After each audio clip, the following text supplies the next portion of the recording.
All right, so hi everyone. My name's Jillian. This is our first organizational meeting. And this is a way to kind of be a little more, have a bit more of a structured approach to NYC MESH. They've been doing the happy hours for a while and a lot on the Slack channel, but I think it's good for people to get together and see how we can move and improve with this mission.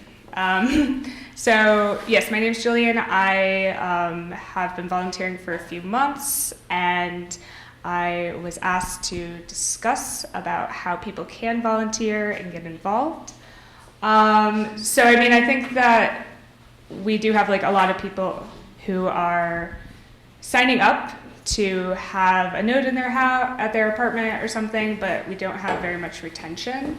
And I think my impression is that I think people think there's a larger barrier to entry than there actually is, and I think that applies to a lot of volunteering experiences. So I mean, people can start off by just going to our meetups. So the second Tuesday of every month, we're going to be holding this organizational meeting, and then happy hours are every fourth Monday, and they're in the East Village at DBA, and it's a good way to network with people in that sense in a much more relaxed setting. So I would say that the first way, if you want to get involved without necessarily jumping in and meeting people, is really just going on the Slack channel. You can like lurk for a bit or something. And that's how to, I mean, that's our Slack channel's name. And some of the channels in which are helpful if you want to get involved in less technical volunteering, which is more my side of things, are the funding, meeting, organization, outreach, website, and website GitHub, so like later two or not. But yeah, so you can always throw in ideas. I mean, it's very open to new ideas, and I think Brian and Zach are really open to improving things with just fresh ideas and any help that they can take. That anyone who wants to help. So definitely don't feel afraid to throw out new ideas. Sometimes they've been tried, but definitely like the collaborative effort on the channels are really helpful to get things going. One of the big areas where volunteers are needed is the install team. Because there are several thousand requests for installations, and it's only really a handful of people who have been working on them. This doesn't require a huge technical background. Again, you really just need to know basic handiwork, just figure it out as you go. I have a horrible experience with drills, and even I was able to figure it out.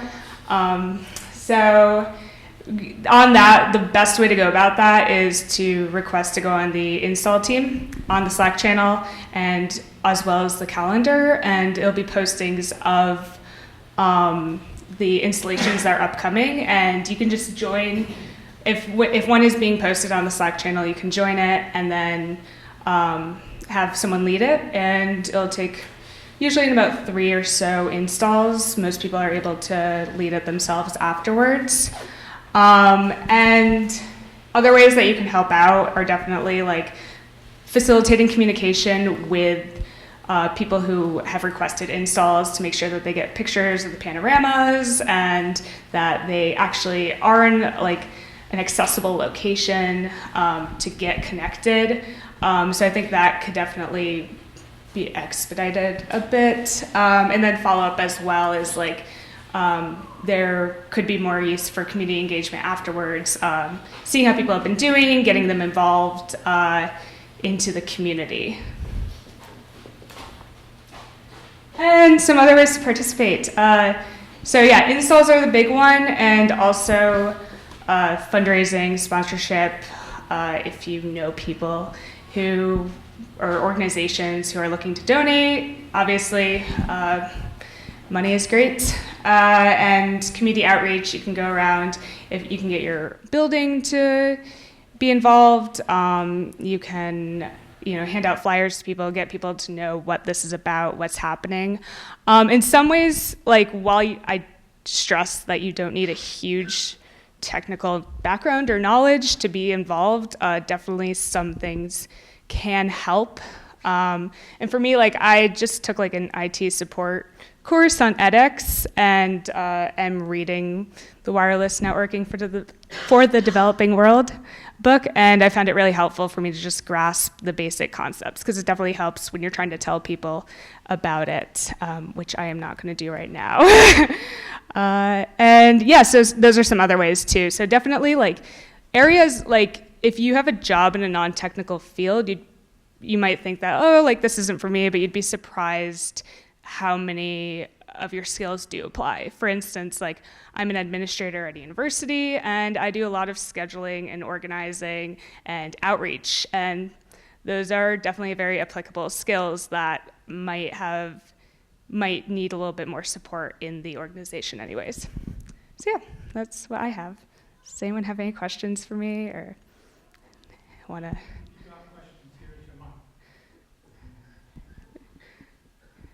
Okay, cool.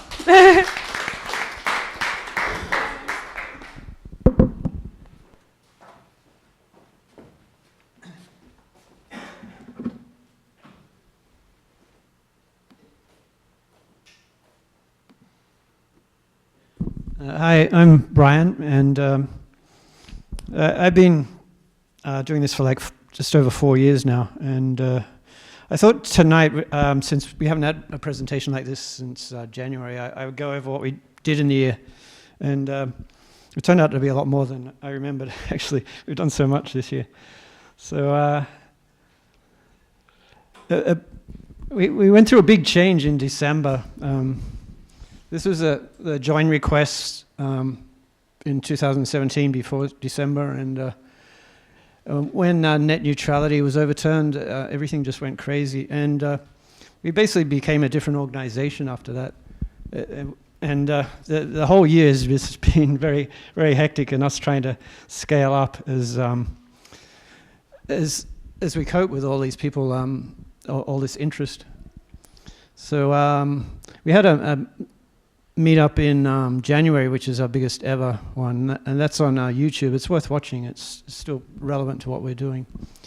So so after this event, we spent a lot of January trying to figure out how to scale up. So we got Jason got a ticket and a scheduling calendar going, and we tried to get some more install leaders to try and get things scaled up. So we finally made it into the Bronx in February. That's Jason again installing some nanostations there. So that was a big part of this year, trying to get further out of the city. We still need to do a lot more work on the Bronx hub and get some more connections up there. So in March it's a very important thing with a non-profit to be sustainable, and in March we finally reached this stage where the amount of donations coming in paid for our total expenses, and not many community networks reach this stage. They tend to rely on grants forever, and so it was a big deal when we did this in March. It gave us the confidence to keep expanding, and made us realize our model was working.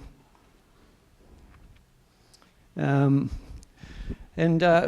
another thing that started to happen after December was management companies were approaching us, which was great. We did this building. You probably recognize that when you go across the Williamsburg Bridge. You see this building on the other side there. And they're renovating it, and it's going to take 5 years to do. But they needed internet on the top and for some video cameras. So we connected the building, and we also use that to connect into Brooklyn too. So we got really good bandwidth to the building, and we repeated it over into Brooklyn. But yeah, it's pretty amazing, some of the buildings we're getting now. That's the view back towards Supernode 1. And that's the view into Brooklyn from the refinery. In April, we made it into Greenpoint. There's a it's a street in Greenpoint that has no internet access. So they were very desperate for us to get out there and connect them wirelessly. So we got out there and we just connected them to a kiosk at the corner, but we managed to get over 200 megabits per second from that.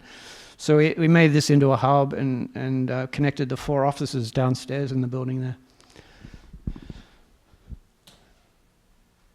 And May was perhaps our biggest project of the year. We were collaborating with Block Power. They're putting in heat sensors and air sensors as well in this building, and they needed Wi-Fi. So we've always wanted to do the housing association building, so we just went crazy when we got on this roof and we put antennas all over it, and we got access points down the side, and we got sectors all around that tower at the top there. And this has become one of the most important hub nodes for the network now. That's the day we finished. Was celebrating on the roof there. Another thing, ever since I've been involved in this project, I thought that, if we were successful, that we would travel and try and talk about our model in other countries. And we did a bit of that this year. And there's an annual meeting of all the mesh networks called Battle Mesh, and it's held in different cities. And this year it was in Berlin. And Zach and I went over there and we did a few presentations about our network, and we got to speak to people like Freifunk and Guifi and other networks and see what they were doing. One thing we came out of that realizing was that what we were doing is working, and we realized that we're on the right track with this network. I got flown up to Ottawa to talk about our network. It's Digital Access Day in Canada. In August, we hit 200 active nodes.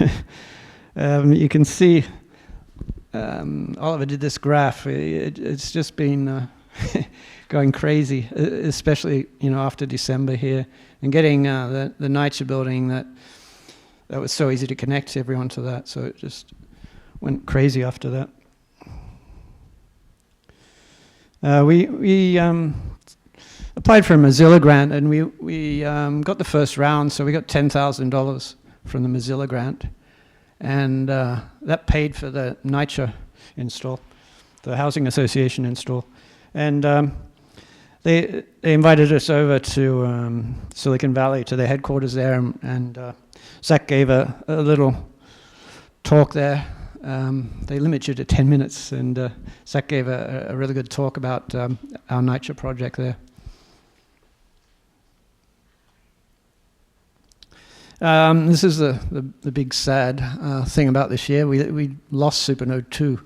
They were doing a roof repair there, so we just had to take the gear down. We got moved to another hub, 1417, soft surplus, and so we actually kind of recovered pretty quickly from that. The bandwidth is still pretty low in Brooklyn, but we managed to just move a few light beams around and redirected them to the hubs, and a few other hubs sprung up, and Ehud's going to talk about that a bit more. But I think,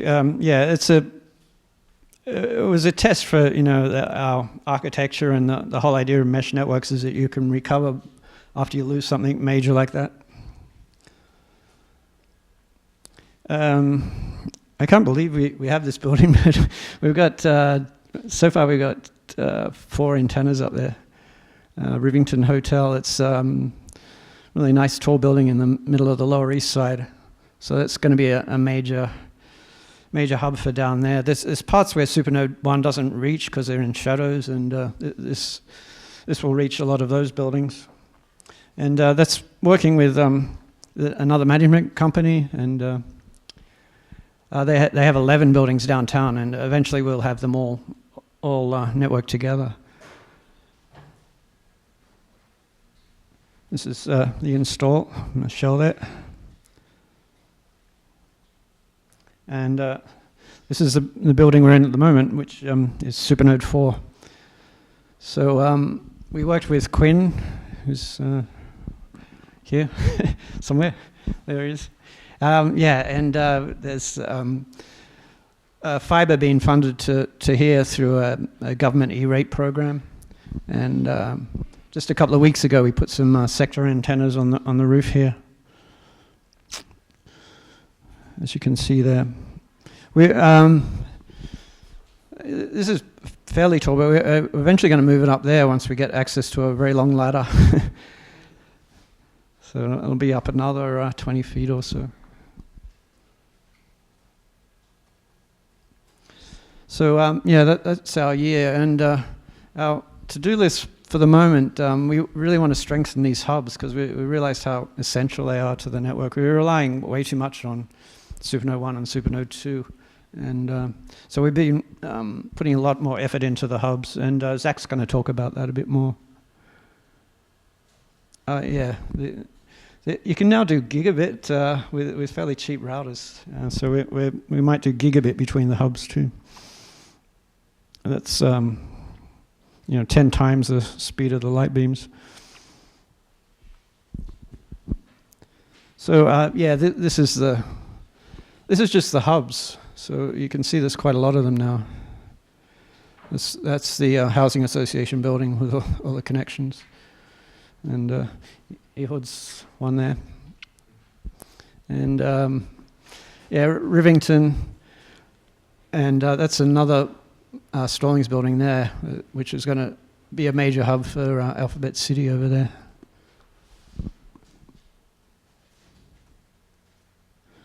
So the other to-dos are increasing the bandwidth. There's a few reasons the bandwidth's been going down, partly because we got so many people using it now, and just generally we're getting more interference. So we've got to work on getting the bandwidth up everywhere. And Supernode 3 is going to start happening in the next week or two, which is over in Industry City. We're doing things a bit out of order there, doing 3 after 4. But so that should be lighting up in a couple of weeks. We start moving into Park Slope a bit and Sunset Park. Thank you. So I think Zach next.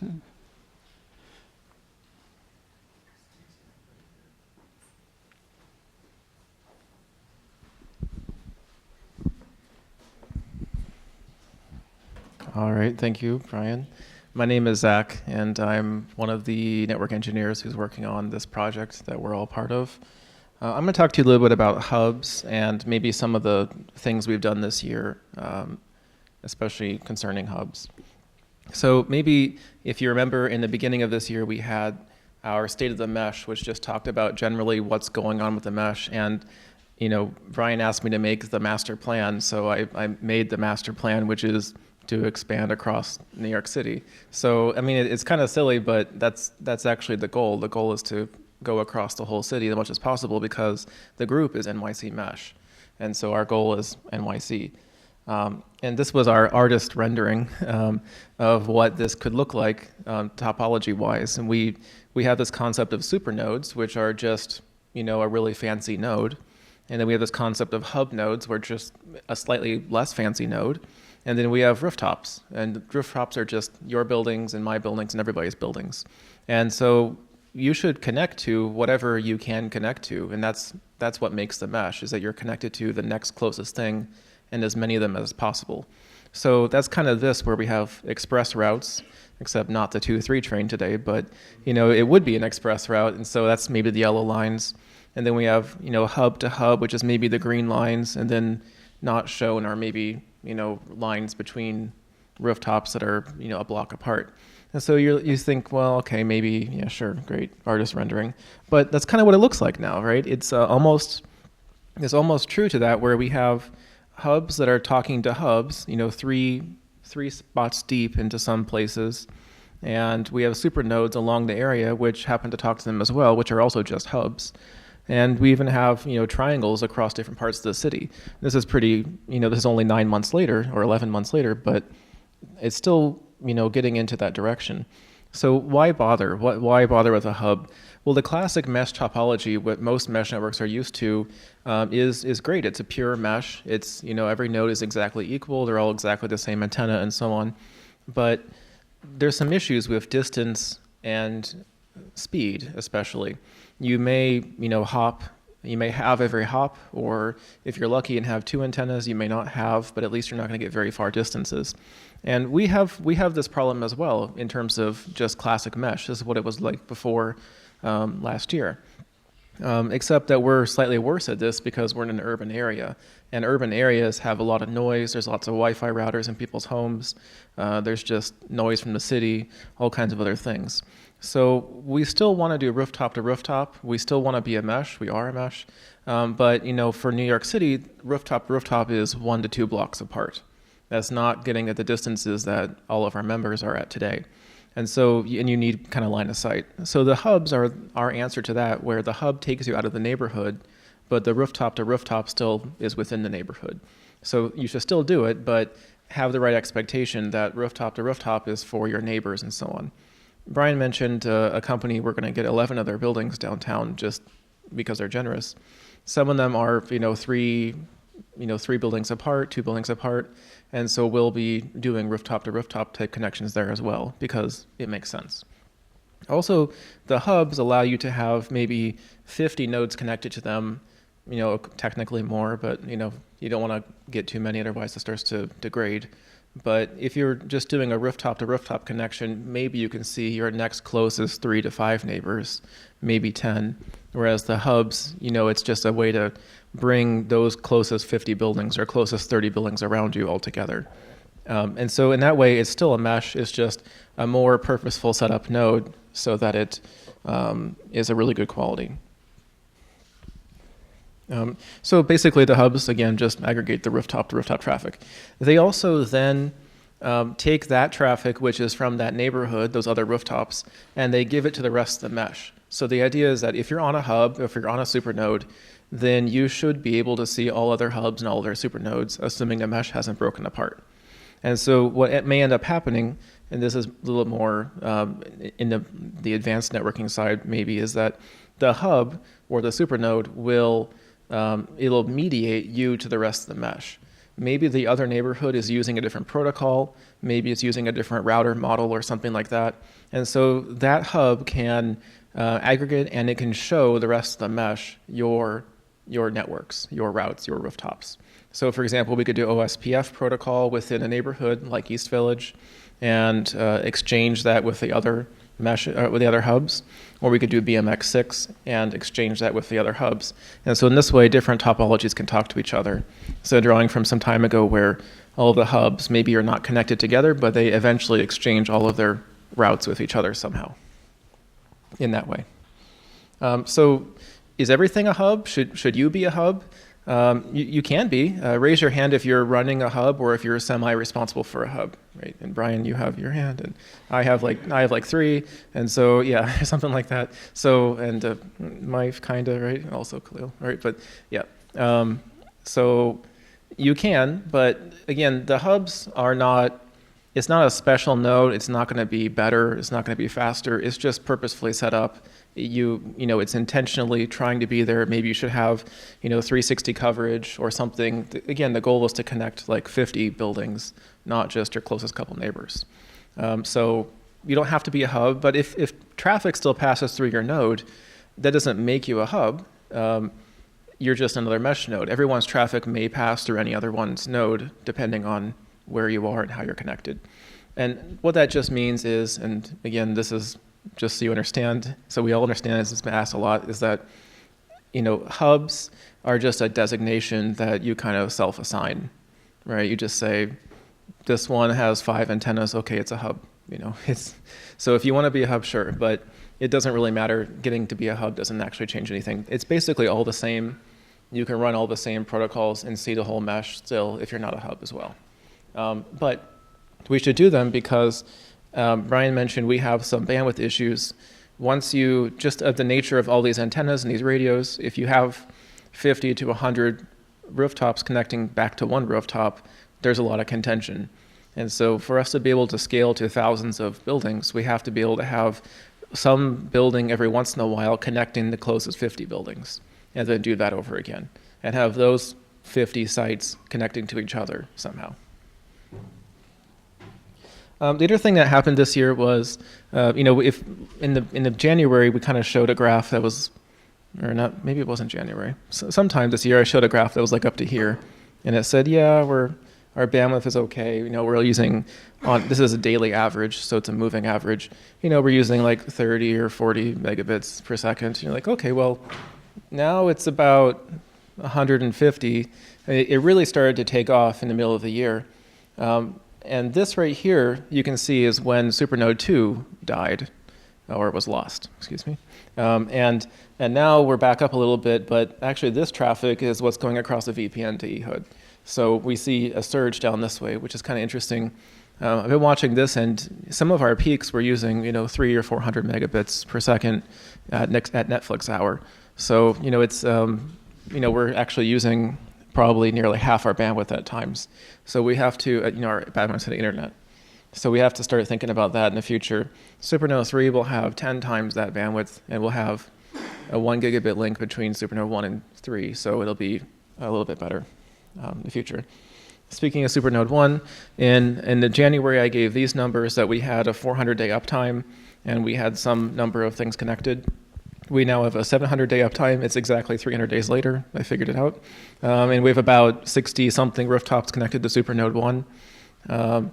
And we've downloaded, you guys have downloaded 207 terabytes and uploaded 155 terabytes. So in terms of per user, that's definitely over the cap of what a FiOS connection would allow. So congratulations. But on that same topic, it's not in the slides, I just wanted to say it as well, is that in January, I was asked a question at the State of the Mesh, do you guys support torrenting and all that stuff? And I said, yeah, we're not watching your traffic, which is 100% true. We're not watching your traffic. But we do get emails that say that there's abuse. Like we get these emails and, someone has downloaded, what was something we saw downloaded? Samurai Jack, or maybe it was you. There was a Sabrina something, I don't know, but these emails come in, several times per day, and then I post them on the abuse channel. So if you're torrenting, we're not stopping you, but please don't make us want to stop you. And it's probably not good to do that, so please don't do that. Because, not only because of any legal issues, but also it really degrades the bandwidth. One of the reasons we're kind of squished for bandwidth in Brooklyn is because somebody in Brooklyn is torrenting. So, it's a community network. It's better if you don't abuse the community if possible, because it's a thing for all of us. But that said, we're not looking at your traffic. What's still coming? What's coming this year, next year? We're working on general VPN access. I said this last time, but we need certificates and things like this to be so that we can make it easy for people to. We have about 6 or 8 sites VPN back right now, including Ehud and the Bronx Hub and myself. We're working on a node configuration generator so that you just kind of push a button, type your node, it looks you up, and generates a config for you. It's basically ready, just don't have time. I'm working on a Linux-based hub supernode build, standard build, so that you can just say this version of Debian with these config files, and here's one config file that describes all the ports that go in and out of it. Not OpenWRT based. This is for like a real server, and you can throw it in a rack and plug in 5 antennas or a public BGP connection and something else, and that'll just be the standard, so that we can get things set up without having to continuously try and tweak it. Also, of course, mesh services inside of the mesh, more services inside the mesh. So, for example, we have in the works a Scuttlebot node, Also, I'm working on Docker generally, so you can just say, I want to run website X or whatever. You can test something and just kind of click a button and it happens. Working on a directory service, both for being able to allocate IP addresses. It's on my GitHub if you're interested in looking at that in collaboration with another mesh. Mesh messaging generally, and someone was working on maps. I hope he starts. So going to, if you guys want, do community server hosting. So if you look in the channel SN3 on Slack, we have the option of getting some rack space to host servers in the community way. So donation based, just like the mesh access. So if you want to put a 1U server in there or something, just show your interest in the SN3 channel. It'll be at the SN3 site. And it's something like, I don't know, $50 to $100 per month per server. So just if you want to put something in there, 10 gigabit internet, all just whatever you want, sort of community hosting. So those are coming or the works right now. And yeah, that's it for my presentation. Cool. Thank you. Who's next, Oliver or Ehud? Or okay.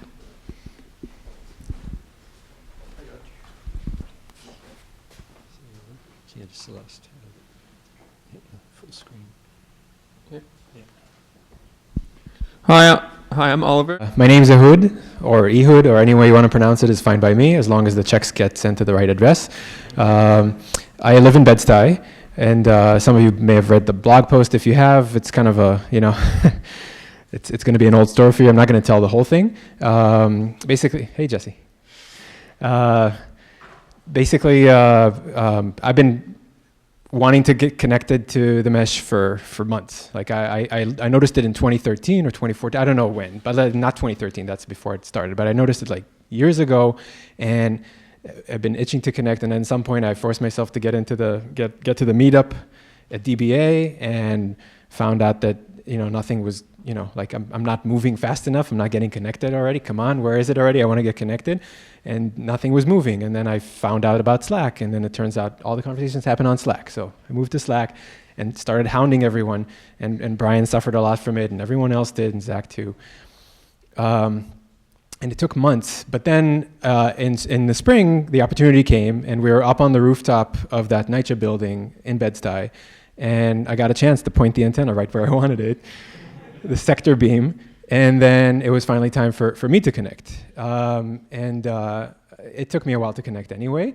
My rooftop is not that tall. I had to talk to my neighbor about that.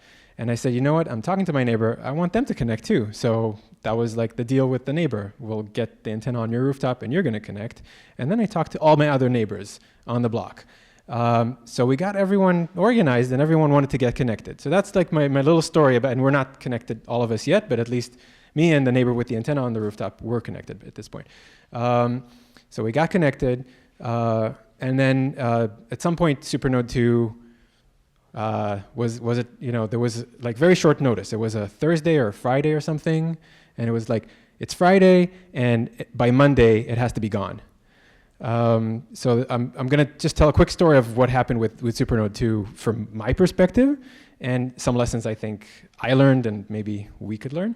And then I'm going to move it back to Oliver. So it was kind of a scary moment. First of all, because I have some friends in Bed-Stuy who were connected to Saratoga, to that NYCHA building, and all the internet to that building, everyone in Bed-Stuy and parts of Bushwick and everyone and lots of people in Brooklyn were all getting their internet from Supernode 2.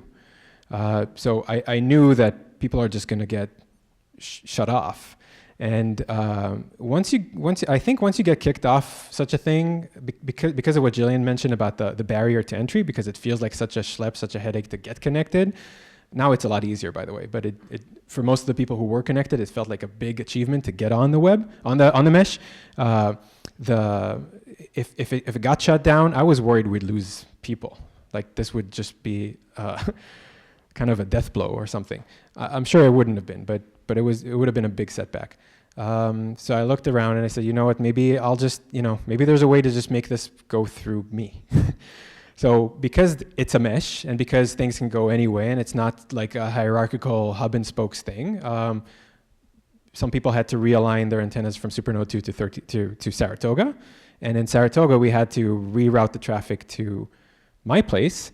And I had to just call the cable. Sorry, I didn't call anyone. That didn't happen. I just had to magically make more megabits happen.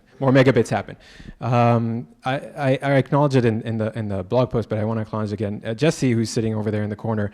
When I say I mean Jesse, because Jesse did all the work. He held my hand through everything. Like he came over and there were nights when my wife was begging me to come or go to sleep already, and he would say, well, let's just fix this. And so yeah, it got me into a lot of fights. But worked, day and night to make this thing happen and make sure everyone can stay connected and keep this thing going. And then so we rerouted the traffic from, at least for Saratoga and the people who managed to get connected to Saratoga, rerouted it through my place. And then we noticed that there was a bottleneck in the connection because I was connected just like everyone else. I was connected as a rooftop to a hub, like what Zach mentioned earlier. So my connection was very thin, and I was sharing it with a bunch of other people in the same sector. So we had to upgrade that.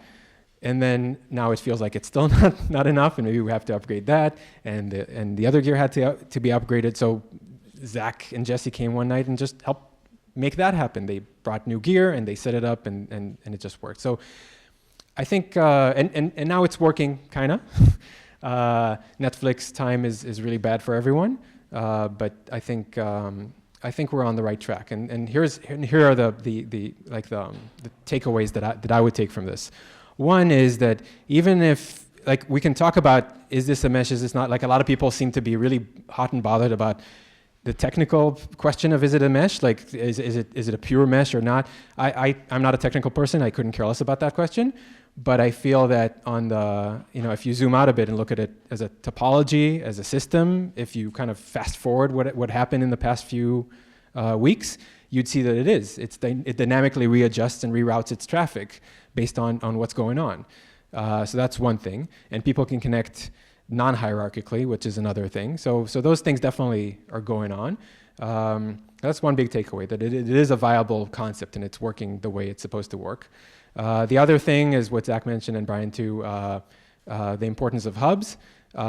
If every single person had to redirect their antennas to someplace else, that would have been a total mess. But however many nodes are connected to, however many rooftops are connected to Saratoga, they were already connected. So we just had to reorient what happens with the traffic from Saratoga, from that hub. And the same thing with my hub. I was already connected to some degree. Even if we lost connection in one direction, we can restore it in another direction. So things, I think the hub idea is definitely, I mean, I have a lot of vested interest in that. I want to have, I feel pride in my hub. It's a great way to dump a lot of money and time, of course. But also a great way to get in closer touch with your neighbors and have kind of a resilient thing going in your community. So that's a good thing too. So that's my second takeaway. And the third takeaway, and this is for everyone who's just joining, I guess people who are already in the project know this, things just move slowly. It's just, it's hard. I came with very high expectations that this would just happen in 2 seconds, and we just connect all of Brooklyn in 2 months, and it would just happen. So even though that chart looks like a hockey stick, and that's beautiful, and I love it, we need to put it on a log scale and realize that this is going to take a lot longer. But it will pick up. The pace will be picked up. Like we'll keep going faster, in my opinion, at least. That's just my my little takeaway. We'll keep going faster, but it's not going to be a smooth, straight line, and it's going to take a lot of effort from all of us. And one more little point. Jillian mentioned earlier in her talk that anyone who's new can volunteer in any way and suggest ideas. I found that that's true, but I also found that suggesting an idea is just not enough in this project. You can suggest the best idea, but everyone is 100% busy. Everyone is a volunteer. Everyone's got a lot on their minds, and everyone's got their own things that interest them more or they feel are more important. So the most important thing I could tell to people, David, who just joined, the most important thing I could tell people like you is just, if you have an idea or if you have an initiative, if you want to connect, is create a hub, connect your neighbors. No one's going to do it for you. Probably you're just going to have to do it yourself and start pushing and start making that happen by talking to your neighbors and convincing them and getting them to join and so on and so forth. And it's going to be a slog, but it's totally worth it as far as I'm concerned. That's it. Any questions? Anything you wanted me to cover that I didn't? All right. You ready? Cool. Sorry about that.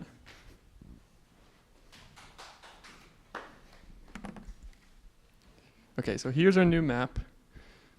The biggest features are you can now see coverage. So these blue areas are pretty accurate. They represent the range of our sector antennas. So if you're in range and you have line of sight to one of these nodes, you can feel pretty confident you can connect. There's a search box, so you can search for Brian. You can search by notes or like name. So this is how you find Brian's node. You can search by node number.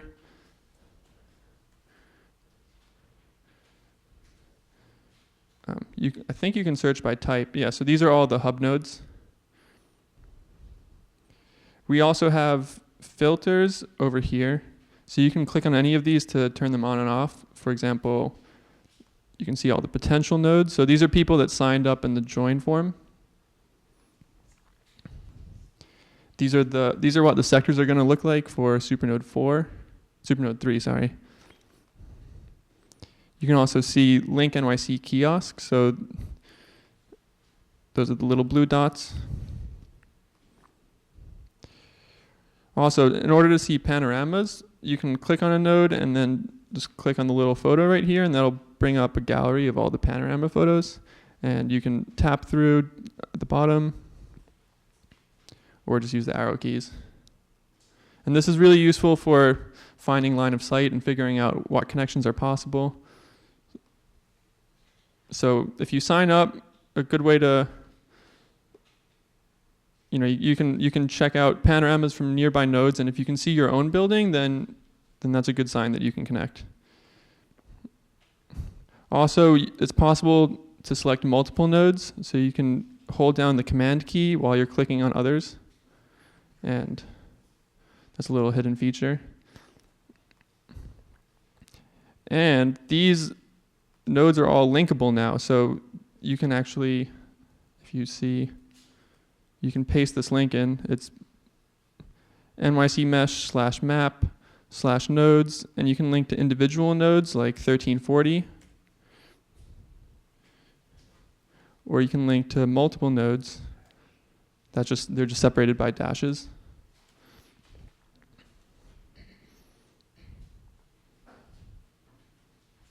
So those are the main features of the map. We also have a little new stats page, which is nice to keep a pulse of what's going on. Right now it's just showing the active nodes and node requests, but I hope to update this later with uptime or some more detailed statistics. And you can break it down by all time, the last year, the last 4 weeks, or the last 1 week. And yeah, that's all the major changes, but if you want to get involved, if you have any suggestions, feel free to come on Slack. We have a website channel where we discuss this, and we're always open to new ideas. Thanks.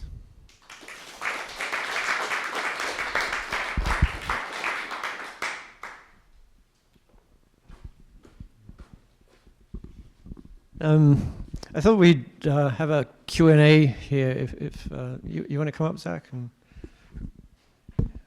the people that spoke come up. And is there any questions that people have? Yeah.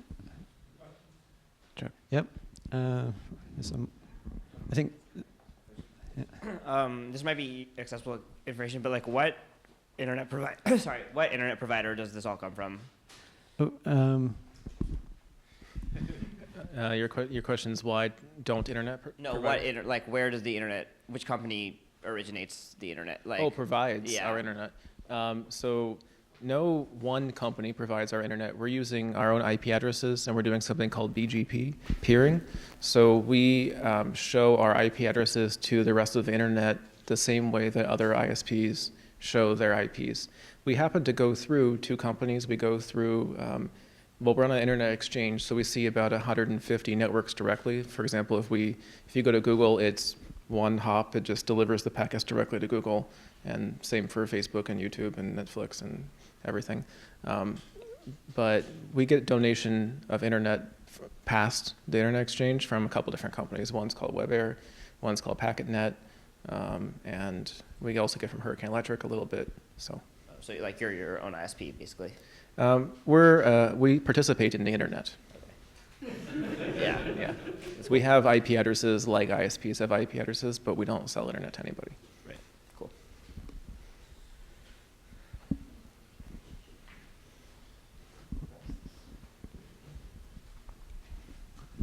So the question with the management agencies interested, and I guess there's one that's currently online.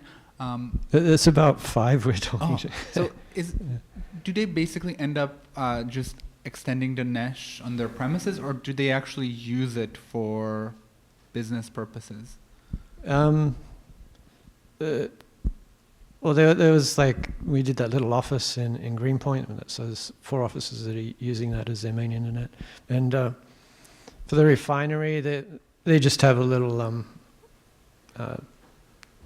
closed-circuit TV, so they need a little bit of bandwidth for that. They actually had cable before, and then it was 20 down and 5 up, which isn't enough to do closed-circuit TV. So we gave them 200 to the rooftop there. And so, at the moment, that people have been using it for things like that. Stallings wants to do an intercom system, so it's another kind of low bandwidth use for it. But we get all these amazing rooftops, and we can just extend the mesh using all these rooftops. Thanks. So a question on getting a multi-dwelling apartment building on the mesh. So I live 2 blocks south of here. If south of Supernode 4 for anyone playing at home. If multiple, because I heard you, Ahud, mentioning that you got some of your neighbors interested, and maybe perhaps they were in the same building or they were in buildings next door, would it make sense to, or my question is, have you put any thought into whether to have each potential connected person get their own antenna and point it towards the sector and point it towards Supernode, or have a switch, an Ethernet switch installed in the building and have direct lines to each apartment? How have you thought about this? The antennas don't add up. You can't put 10 antennas and get 10 times the bandwidth because they're all hitting the same sector. So you really just use one antenna per building and then do an Ethernet switch and run Ethernet down. That's kind of the standard that we're doing and this is a little bit of a departure from the previous way where every node was a person, right? Now a node, and take it with a grain of salt, but there's arguments about this, right? But every node is a building, and you put as much gear as you need to sustain that node. So it could be a switch, or 2 switches, or 3 switches, or 1 switch and 5 antennas, or 1 router and 6 antennas, or 1 antenna and 1 wire, or whatever. That's a node. So yeah, you'll have all the apartments connected to it. And if it needs to be a bigger antenna, then you put a bigger antenna.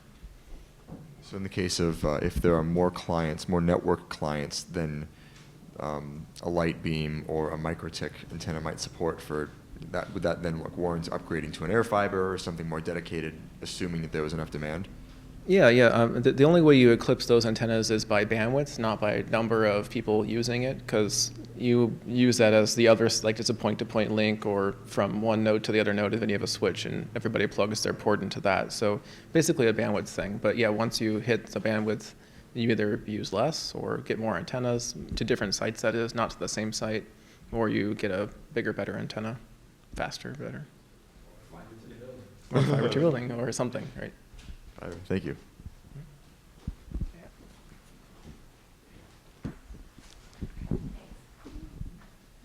Has anyone made outreach materials that I could share with my neighbors? Go to the website /leaflet. We put it all there. Great, thanks. I know you put in a thing on the Governor's Island. What happened with that? We failed. We didn't get that. There's a lot of work, and it didn't work out. It was a very strange project, really. When we went to the first meeting, they said the budget was 10,000 total to do it, and obviously you couldn't do it for 10,000. And after we know the people that won it, and all this money appeared after they won it. So, yeah, I don't feel very good about that. Yeah. And speaking of money, you didn't actually do a finance report in your update. Did you? Or did I miss it? Yeah, it's on the ISOC one. Yeah, I uploaded one. Yeah. How much money do you have in the bank? The report was only up to the end of June. What I will say is that we've arranged now that NYC MESH has its own bank account, whereas before it was running off ISOC's bank account, which is a step forward. Yeah, the finances are getting straightened out. We have our own card now. I forgot something about the building management companies. Like, what we realized in dealing with large companies is we do the easy stuff first, and like in the sugar refinery, like the long-term plan is to do all the apartments as well. And the same with Stallings. There's one of the buildings, so the long-term, it's 200 apartments in one of the buildings. The long-term plan is to do that, but starting off, we just do the rooftops.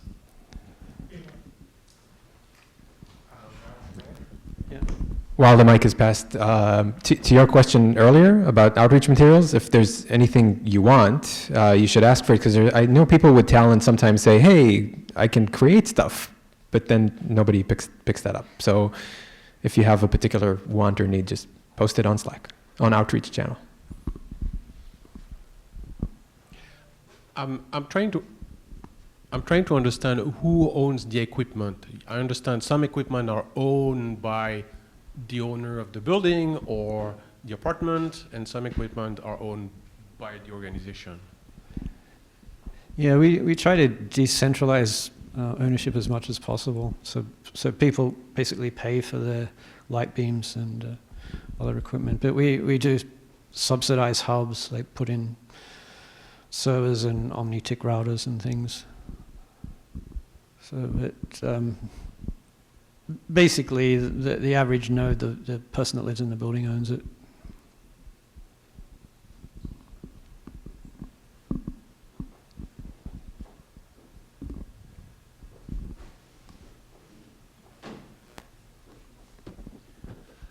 Thank you. Approximately how long will a new subscriber, wait for an installation? Someone mentioned doing outreach in her neighborhood to get more people interested. Is it true there is a substantial waiting list already? Yeah, it's a very fast way to get an install, and Jason and I work on the ticketing system. If someone sends us a nice panorama photo and we can see our antenna in the panorama, then we'll let them schedule and install in the next few days. So the rooftop photos really help us plan out those things and speed it along. A lot of the grey dots on the map are just in areas where we can't reach yet. Thank you. The other fastest way to get an install is to volunteer to do it, right? So if you're interested in being part of the install team and you want to learn how to do an install and you want to do your building as your first install, then you'll probably get it right away, right? Yeah. You mentioned management companies reaching out directly to the MESH. Has the MESH had much success in cold calling management companies or going to tall buildings, knocking on the door, or reaching out to NYCHA? No, we've had zero success in cold calling. It's all been people coming to us.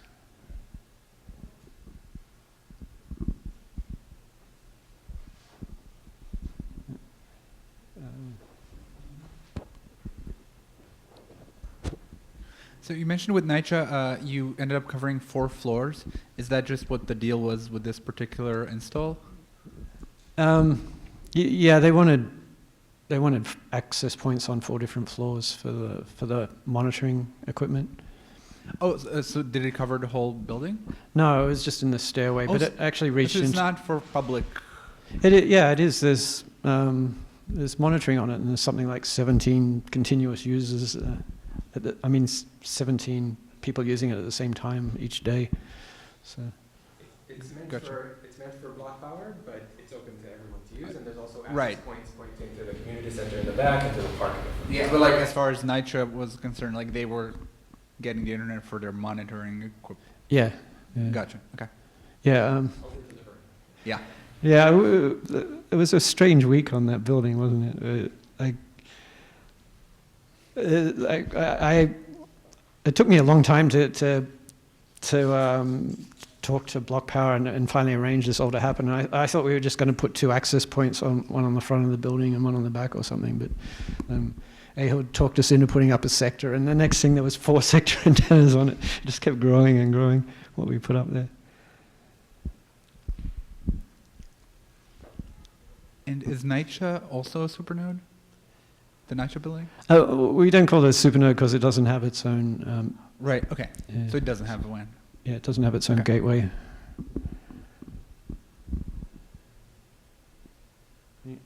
Anyone else? What's the plan for Supernode 3? How will that connect back to the mesh? Yeah, so Supernode 3 is going to be a proper supernode where it has a donated internet connection, the donated, internet connection. Hopefully, eventually, we'll hit some exchanges from there and so on. It will have a point-to-point to Supernode 1, not only to support Supernode 1 and, the mesh from that direction, but it's also kind of necessary for the way we're doing public internet right now. But hopefully it should point this way as well somehow. We'd love to connect it to this building. We'll see. We'd love to connect it to a couple buildings in the Park Slope, South Slope area. I know there is a couple people interested in that area. I know them specifically. It's also, I hope we connect it to a building in Red Hook, which would also connect to Supernode 1 and hopefully over to maybe Supernode 4 or something in the middle. So in the same way as all the other buildings kind of organically grew together, it should also. It's definitely not going to be a supernode on its own where it has no antennas and it's just computers in the building. But yeah, the only reason we want to be there is mainly for the antennas. We actually already, the company that's going to donate a connection for us there is already one of the ones that already donates a connection to us. So we're just going to transfer that connection over there. So diversification and more bandwidth. Is that packet by any chance? No, that's actually WebAir. Yeah. And continue to this, can you tell us more about Supernode 4? I don't know. This building, Supernode 4? This building.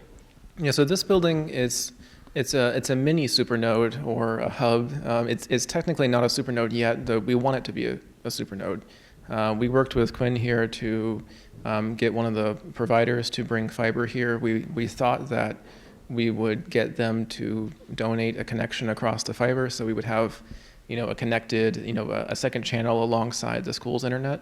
But that hasn't happened yet, so we're still working on that. But we may get a donation of connection through the school, or we may bring it in another way. But so, again, designations aren't really important. We kind of just do that for the thought process. So you can kind of see, is it a bigger node or a smaller node, or how many antennas are there and how much stuff is there.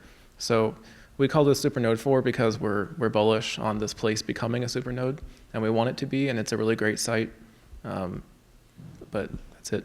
But basically upstairs there's one router and 270, 240 degree, anyway, 2/3, whatever the number is, 360 minus 180 of the area, because there's this giant park here and all you can see is trees, so it's completely useless. Yep, that's it. And a light beam over to 1340 to NYCHA building.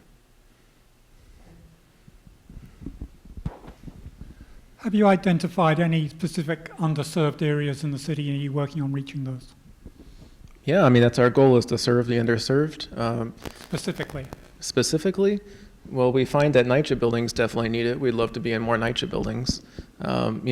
There's strange areas which are in the middle of very well-to-do areas that just don't have anything. For example, Brian mentioned there's a block over in the Williamsburg area that just somehow doesn't have any wiring or something like that. But yeah, there's definitely underserved areas, and there's areas that have very old infrastructure, even in the Lower East Side area. So those aren't the most underserved. I wouldn't, I'm not a statistician of the city, but there's areas that need it. I think our spot in the Bronx is, I think, going to be very useful. We found that when we were talking to Co-op City, which is one of the places we're trying to shoot to, they definitely need it. There's a lack of internet available there. I mean, it's there, it's just sparse. So, there's a lot of areas in the outlying parts of the city that need it more than we do. Although if you start to get too far this way, then you get into some nice houses and nice suburbs, and then it doesn't really need it anymore. So. And how about the thing going on in Harlem? Is that how you're relating to that? Like Silicon Harlem, you mean? Yeah. Yeah, they're another community advocacy group that's bringing internet to their people in the area, to their community. We would love to work with them. We know them. We talk with them. We've had them at the January meetup. I think we're friends with them. We haven't reached Harlem yet, so I hope that when we do reach Harlem, we are able to interact with them and overlap our networks and provide each other rooftops and/or bandwidth.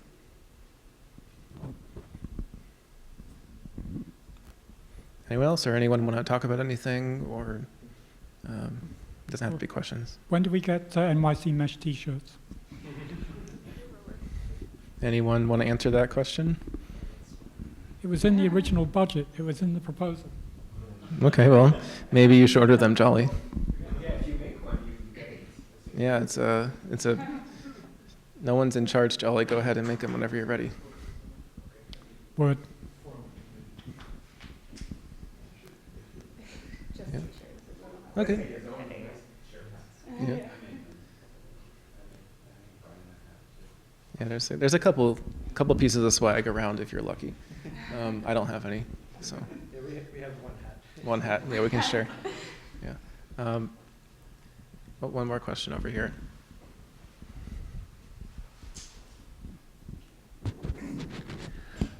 I'm just trying to understand something about the installation fee, because the people, I've been to, I believe it's 4 installations, and the customer gets charged $50, and if there's 2 people, they split that. That's $25 a piece. If it's 3, you can do the math. We just changed that. Oh, sorry. Oh, how much is it now? The $50 goes to the team leader. That's.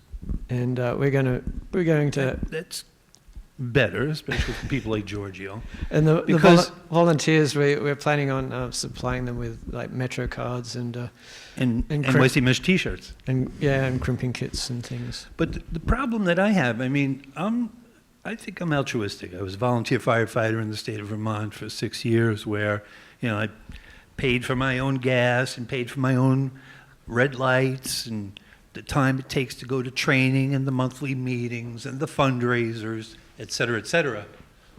But I kind of have a hard time thinking that a volunteer, that if I'm going as a volunteer or getting even a stipend, which is minimal, especially if you consider expenses of getting there, parking, whatever, time, that I'm going to volunteer to install equipment in a person's house that's already spending 30, 40, 50, 60, 160, whatever, probably around $60 a month for internet. So now they're going to save money.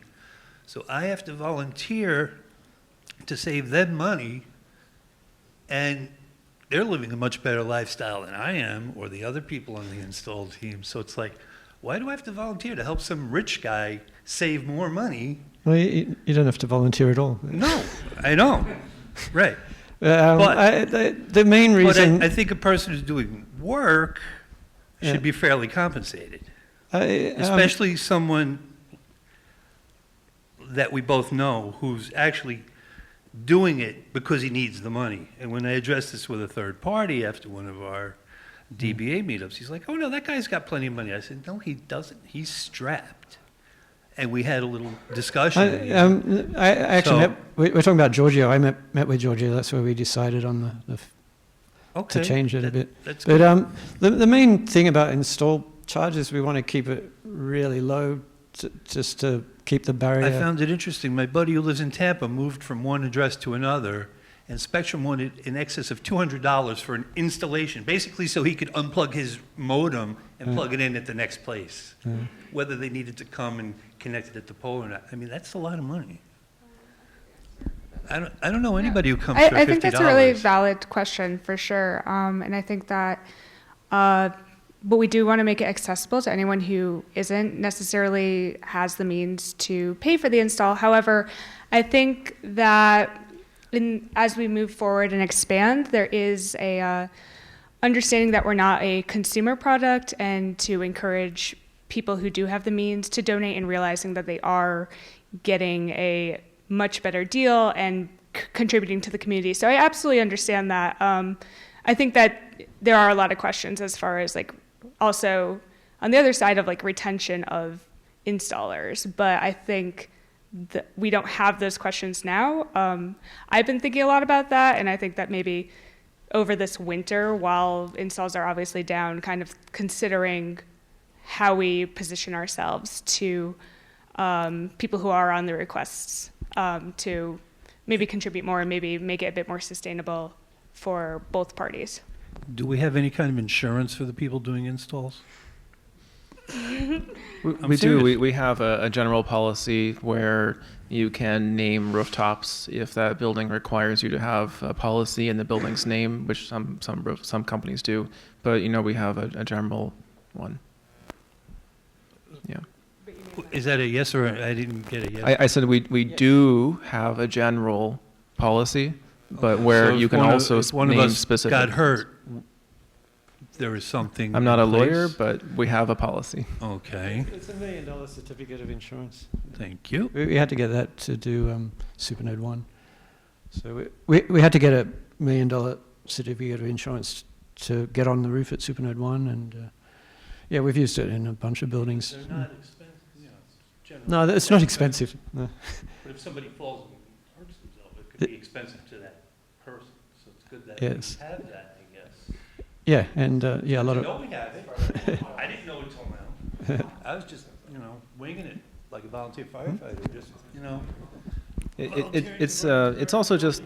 It's also important to have a good perspective on this. It's again, it's a volunteer organization where our goal is not to replace internet for rich people or even for people who are buying internet who aren't rich. It's a community network where there's also internet, but sometimes there's not internet.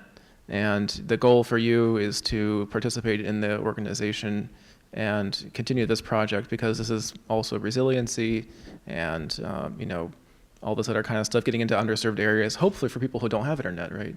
And all of those things are optional. All of these things are optional. You can find an antenna and use it. We have spare antennas that we give to people at times. You can buy one and do it yourself.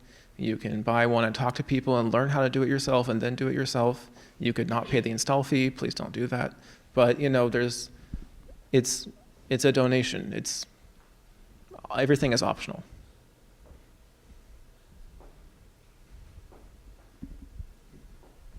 If there's no more questions, I was thinking we could break out into different groups. Maybe a beginners group, and do you want to? What group do I want to lead? Could do some. I was thinking like theme groups, like maybe like a marketing outreach group. If anyone wants to join me and discuss kind of more kind of marketing strategy and outreach in that regard, I will be over here, I guess. Brian, do you want us to close down the live stream? Yeah, absolutely. Sorry, live stream people. Okay, bye. And yeah, I'll talk about the website and map, I guess, over here.